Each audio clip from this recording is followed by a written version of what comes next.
একজন শ্রেষ্ঠ খেলোয়াড়, আমি এর ব্যাপারে কোনো সন্দেহ পোষণ করবো না। এই বিষয়টা আমি বারবার বলবো, সালাউদ্দিন আহমেদ বাংলাদেশের একটি চোর বাটপার, বাংলাদেশের ক্রীড়াঙ্গনে আর একজনও আসে। তাহলে সালাউদ্দিনের প্রদত্তা যদি ফিরে আসে, তাহলে এই জুলাই বিপ্লবে 4,500 মানুষ আত্মহতি দিয়েছে আমরা টোটাল এই 17 বছরে। তার বাইরে 1,500 দিয়েছেন এই জুলাই বিপ্লবে। তারপরে আমাদের 38,000 মানুষ এখন পঙ্গু, বহু মানুষ ঘরবাড়ি ছাড়া হয়েছে। ইলিয়াস আলীরা বেঁচে আছেন না মারা গেছেন না শহীদ হয়েছেন আমরা জানি না। 500 লোক এখনো আমাদের শহীদ জিয়ার রক্ত, আরফাত রহমান কোকো যার নামে ক্রীড়া অনুষ্ঠান, তাকে তিলে তিলে হত্যা করা হয়েছে।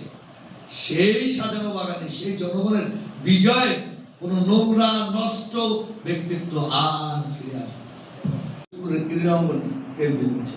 মৃত্যুর ছোট্টবেলা থেকে এই অঞ্চলে ফুটবলকে নিজের আমরা যত খেলা আছে চেষ্টা করবো সব খেলাকেই উপহার দেবো দর্শকদের টুর্নামেন্ট সারা হয়েছে। এই টুর্নামেন্টের মাধ্যমে তিনি বেঁচে থাকুক এবং অনেক দূরে জাতীয় পর্যায়ে আন্তর্জাতিক পর্যায়ে যেন এই টুর্নামেন্ট খেলতে যেতে পারে।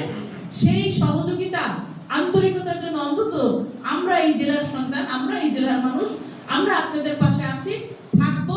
আমরা এইসব এই খেলাধুলা এগুলোই আমাদের ছেলে মেয়েদের মধ্যে ছড়িয়ে দেওয়ার জন্য অনেক আন্তরিকতা।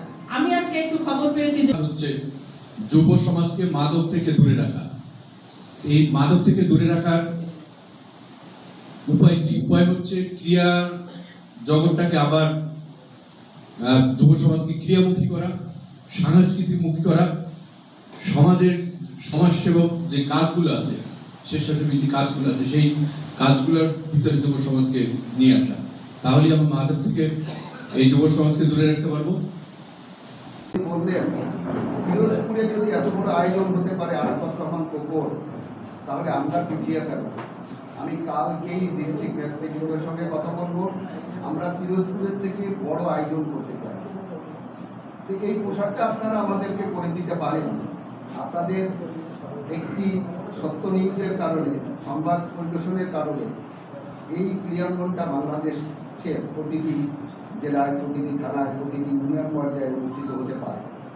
আমরা যারা আছি আমরা চেষ্টা করব।